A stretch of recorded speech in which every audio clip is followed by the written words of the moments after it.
It's not all to fool around.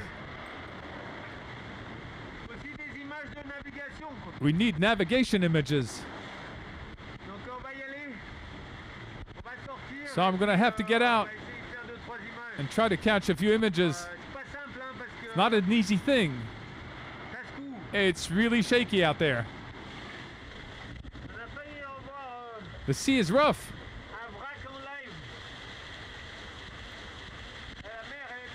Heavy swell. It's hard for the pilot. The weather's nice. Strong wind. Heavy sea. All right, I'm going outside now. This video resumes well what all skippers are going through in the South Seas. The wind, the heavy sea, the speed, and the danger behind each wave, each gust. Not to forget the apprehension of the great swat. Here's a rear roaring 40 squall. Dark sky right behind. Growing wind, which can become dangerous with the amount of sail I have out. You gotta watch out.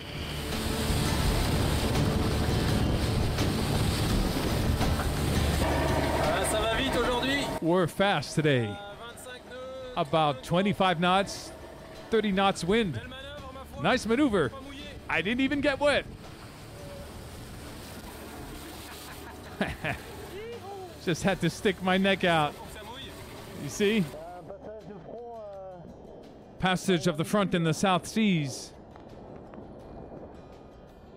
Quite something. But through these images, we only get a touch of their adventure. When it's really hard, cameras don't roll. This week's been quite scarce. To get the idea, you got to listen to Bernard Rubinstein, Cabrali's companion, distinguished reporter who's also raced these seas. It's amazing what they're able to do. Of course, the distances they've covered. I don't know, it's hard to tell, but they sometimes sail underwater. They have permanently torrents of water pouring into the cockpit. An incredible noise level. They move around on all four. And still, they need to helm when conditions are particularly difficult. The boat accelerates, slows down. You sit inside a wash machine and you'll near what these skippers live to. Not to mention the cold.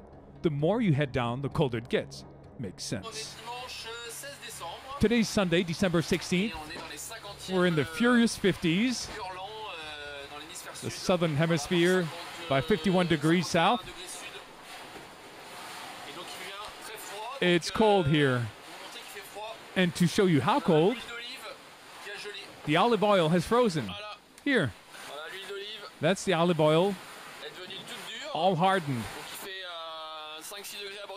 It's about 5 or 6 degrees on board. The clothes are now drying. You see, we got the heavy woolen blanket out to sleep, along with the pillow, the mattress, the gloves, over hat, foul weather gear. The whole gear's there. And outside, it's wet with the heavy sea. It's really cold, with heavy squalls. Some sunny spells too, still quite choppy. And we're on to passing the East Gate of Australia. Armel Le Cléac'h is on to a hot scramble side by side with François Gabard, a novelty in the Vendée Globe. It's truly extraordinary. They skim over the race, burst the time reference at Cape Leeuwin, are obviously the first to enter the Pacific Ocean. Welcome on board Massif. We just entered the Pacific Ocean. I haven't felt the difference between the Indian Ocean and the Pacific, but it's changed. And as you can see, the sun is about to set, because when it sets here, it rises for you. All that because they took advantage of a front over a week ago. 10 days that changed entirely the looks of the race. They're able to stay up the front for a longer time. And what's most surprising is that the ones in the back get locked up in boxes. And that in itself isn't easy to live up to for those in the back, because not only are the leaders off beyond the front with a well-oriented wind and a slight sea, but they're stuck in the back with less wind and a pooping sea watching the others set off. It's not easy. And each day that passes, François and Armel increase their advance. Inexorably, always better positions, always faster. Friday, December 21st, their first pursuer, Jean-Pierre Dick, is at 550 miles. Alex Thompson and Bernard Stam at 880. For the time being, no forecast is to be expected. Certainly a matter of self-esteem. Who's the smart aleck who can name the winner of the Vendée Globe? Anyone who claims to know, I would compare to an imbecile. Still, in François and Armel's back, it's shoveling hard. Hard. It's tough climbing up the mast. It isn't my thing.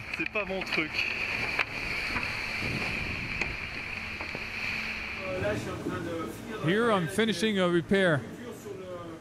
I'm sewing the braid. We call that the conditions are really hard. Oh, there. It shakes too much, boy. We'll do it later. It's really shady at the moment. After my climbing up the mast, wow, my crotch is really aching. I have blood circulation trouble. 2 hours up there is really long. I'm done with the repairs. I'm off to sleep now. Bye. The morning's light.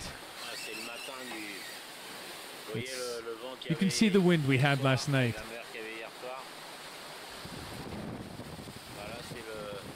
Here is the morning of the next day.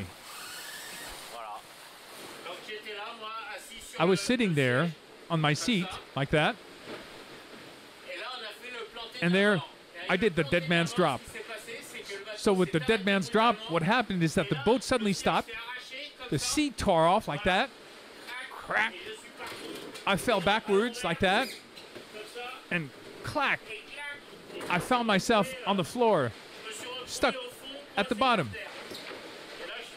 I fell on my back, on my rib cage, and the sea tore off. You see it well there. Here's, what should I say, the dead man's drop.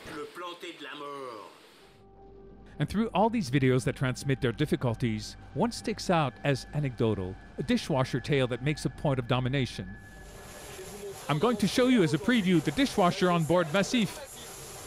By talking about dishwashing, François Gabert tells us about his trivial preoccupations. You see, it's very dirty. And I'm going to show you my dishwasher. Nothing less to prove you're an easy stay. So I turned it on night mode. A good blow to the others' morale. It'll run all night. Tomorrow morning I'll show you the results. And here's the result. You noticed it's impeccable. Rapping about dishwashing is as though he was pouring his heart out. He was telling me, you know, I'm not into wind, you know, it's the first time. But I have the feeling he's changed his mind along the way. Really, this guy's amazing. Don't forget, he's the youngest of the skippers, the fellow who followed a path the best, the Olympics. And he's an engineer. He's got a rigor. He applies to the race, and it works well. There's not much between Armel and François when you look into it. Hello and welcome on board Massif, Thursday, December 20th. We're not far from Auckland Island, south of New Zealand. Quite a bit of wind, between 30 and 40 knots. Always a heavy sea. Not easy. Some albatross. And right there, upwind.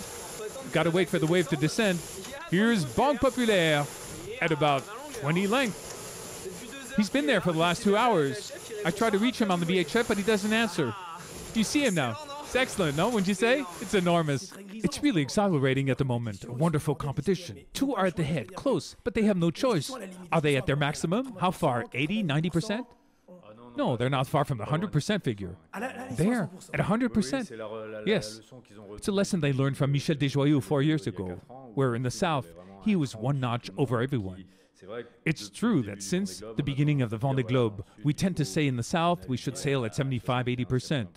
And 4 years ago, Michel shuffled the cards. We saw him reaching speeds close to the 100%. Not all the time, but often enough. Now here today, the lesson is that to win the Vendée Globe, you gotta stay near the 100%. Tanguy de la Motte never had that ambition, but he doesn't care, so it seems. There's smoke on the water, he spikes up the wind. 45 knots wind! Smoke on the water!